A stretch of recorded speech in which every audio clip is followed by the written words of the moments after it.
बिस्मिल्लाहिर्रहमानिर्रहीम। सब देखने और सुनने वालों को अस्सलाम वालेकुम।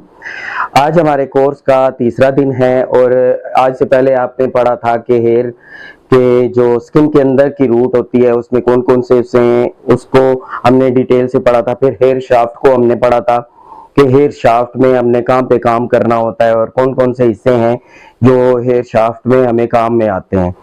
और उसके बाद हमने पीएच लेवल को पढ़ा था। तो हेयर का अगर देखा जाए तो एक टॉपिक रह जाता है हेयर लाइफ साइकिल का, कि आया कि जिस हेयर पे हम काम कर रहे हैं उस हेयर की लाइफ कितनी है। जो हेयर लाइफ साइकिल होता है, देखें डिफरेंट लोगों का लाइफ साइकिल जो होता है हेयर्स का वो डिफरेंट होता है। ये वेरी करता है 3 साल से 7 साल तक। 7 साल तक एक हेयर की लाइफ होती है, जो कि हो सकता है जिन लोगों की ग्रोथ जो है ज्यादा होती है, बाल लंबे होते हैं, उनकी समझ लें कि उनकी लाइफ साइकिल जो हेयर का होता है वो ज्यादा अरसे का होता है। और जिनके शॉर्ट हेयर होते हैं और उससे ज्यादा बढ़ते नहीं है तो उनका जो लाइफ साइकिल होता है हेयर का वो कम होता है। स्टैंडर्ड अगर देखा जाए तो 3 साल से 6-7 साल तक एक हेयर का लाइफ साइकिल होता है। और यहाँ पे मैंने एक चार्ट बनाया है जिसमें आपको हेयर साइकिल को डिटेल से समझाने की कोशिश की गई है। देखिए, जब भी डर्मल पपिला से हेयर ग्रोथ होती है और उसके बाद दोबारा हेयर गिरने तक का ये सारा साइकिल यहाँ पे मैंने मेंशन किया। इसमें कुछ स्टेजेस होती हैं, एनाजन, कैटाजन और टेलोजन, ये 3 स्टेजेस होती हैं। जबकि ये एक्सोजन जो है ये हम एंड पे इस पे डिस्कस करेंगे कि ये क्या चीज है। एनाजन जो है ये इस पे 90% जो है आपका हेयर ग्रोथ करता है। हर 28 डेज में ½ सेंटीमीटर आपका बाल ग्रोथ करता है।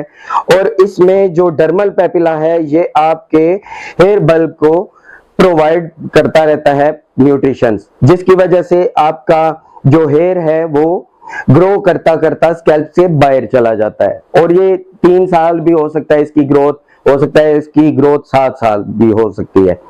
और इसके बाद जब इसका साइकिल पूरा हो जाता है, इसकी ग्रोथ पूरी हो जाती है, उसके बाद कैटाजन में चला जाता है। बालों का जो नेक्स्ट फेज होता है लाइफ का वो कैटाजन में चला जाता है। इसको ट्रांजिशन स्टेज भी कहते हैं। वो क्यों कहते हैं कि इसमें जो आपका डर्मल पेपिला है ये आपका ब्लड देना हेयर बल्ब को बंद कर देता है, हेयर की ग्रोथ बंद हो जाती है, न्यूट्रिशन हेयर बल्ब को नहीं मिलती, जिसकी वजह से ये होता तो डर्मल पेपिला के साथ ही जुड़ा हुआ है होता है, मगर इसकी ग्रोथ भी खत्म हो जाती है क्योंकि डर्मल पेपिला इसको ब्लड नहीं देता, न्यूट्रिशन नहीं देता। और इसके बाद एक स्टेज आती है जिसको टेलोजन कहते हैं। तीसरी स्टेज आती है टेलोजिन। टेलोजिन जो स्टेज है ये फेज रेस्टिंग का फेज होता है। रेस्टिंग का फेज होता है जिसमें डर्मल पेपिला जो है वो एयर बल्ब को छोड़ देता है, एयर बल्ब के साथ अटैच नहीं होता, वो उसको छोड़ देता है। रूट्स डर्मल पेपिला से अलग हो जाती हैं, मगर वो रहता बाल जो है वो स्किन के अंदर ही है। जहां से जैसे कि आप इस पिक्चर में भी देख रहे हैं कि बाल स्किन के अंदर है, ये डर्मस है, सॉरी एपिडर्मस है जो आपके स्कैल्प है, और ये डर्मस है। ये अभी डर्मस के अंदर ही है मगर ये स्किन से बाहर नहीं गया, मगर इसने डर्मल पेपिला को छोड़ दिया है। तो ये रेस्टिंग हालत में है। जब भी आप कॉम करेंगे, हाथ फेरेंगे बालों में, तो ये बगैर दर्द के ये बाल आपके हाथों में आ जाएगा या कॉम में आ जाएगा। जब भी बाल आपका डर्मल पेपिला के साथ अटैच होता है उस वक्त जब भी बाल को आप खींचेंगे तो वो बाल आपका दर्द करेगा। जबकि इस फेज में जब बाल होता है तो ये बाल आपका दर्द नहीं करता। जो ही हाथ फेरते हैं तो बाल आपका आपके हाथ में आ जाता है, कॉम करते हैं तो कॉम में आ जाता है। ये तकरीबन इस हालत में 2 से 3 महीने तक रहता है, 2 से 3 महीने तक रहता है। स्लोली स्लोली ये बाहर आता है और एक वक्त होता है जब हाथ फेरते हैं या कंघी मारते हैं तो ये आपकी कंघी में आ जाता है और ये टूट जाता है। जस्ट आपका डर्मल पेपिला आपके जो स्किन के अंदर रह जाता है।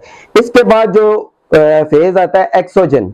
एक्सोजन वो फेज है जब बाल रिटर्न टू एनाजन पे आ जाता है। सर्कल ये दोबारा से इस इस स्टेज पे आ जाता है, इस फेज में आ जाता है, दोबारा से डर्मल पेपिला न्यूट्रिशन देना प्रोवाइड करना शुरू कर देता है हेयर बल्ब को, और वो आहिस्ता आहिस्ता ग्रोथ होती होती आपका बाल जो है आपकी स्किन के बाहर चला जाता है। और ये जो साइकिल है, एक लाइफ साइकिल बाल का, ये एक इंसानी जिंदगी में 20 से 25 बार ये रिपीट होता है।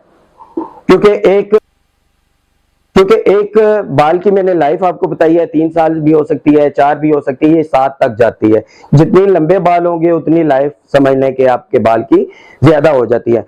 तो ये इस एनाजन से एक्सोजन से वापस एनाजन पे कैटाजन, टेलोजन, एक्सोजन, ये तकरीबन 20 से 25 बार ये इंसानी लाइफ में ये जो हेयर का लाइफ साइकिल है ये रिपीट होता है। जैसे कि मैंने बताया है कि आपके बाल की लाइफ जो होती है वो 3 साल से 7 साल तक होती है। 6 साल तक वो इस फेज में रहता है, एनाजन में, ग्रोथ की हालत में ये ग्रोथ होती रहती है।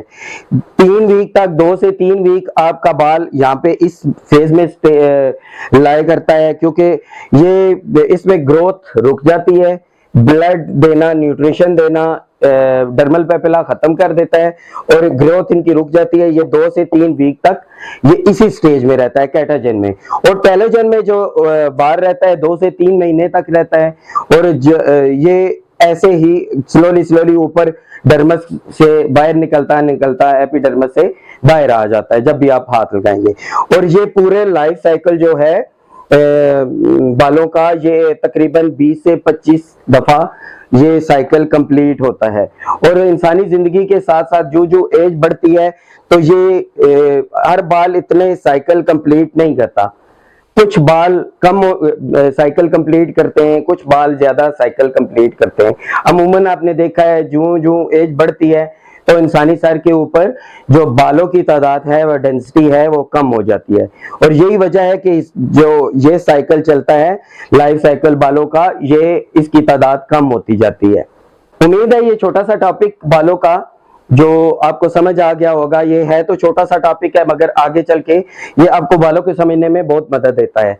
और अगर आपको समझ नहीं आ रहा तो ये वीडियो 1 दफा, 2 दफा, 3 दफा रिपीट में देखें और समझने की कोशिश करें, क्योंकि ये आपको हेयर ग्रोथ को, ये लाइफ साइकिल जो है हेयर ग्रोथ को आपको बिल्कुल डिटेल से बता देगा कि किस तरह हेयर ग्रोथ करता है और कहाँ पे स्टॉप होती है। तो अगर कोई क्वेश्चन हो इस टॉपिक से रिलेटेड कमेंट जरूर करिएगा, और दुआओं में याद रखिएगा। खुश रहिए, खुश रखिए। कल तक के लिए इजाजत दें। अल्लाह हाफिज।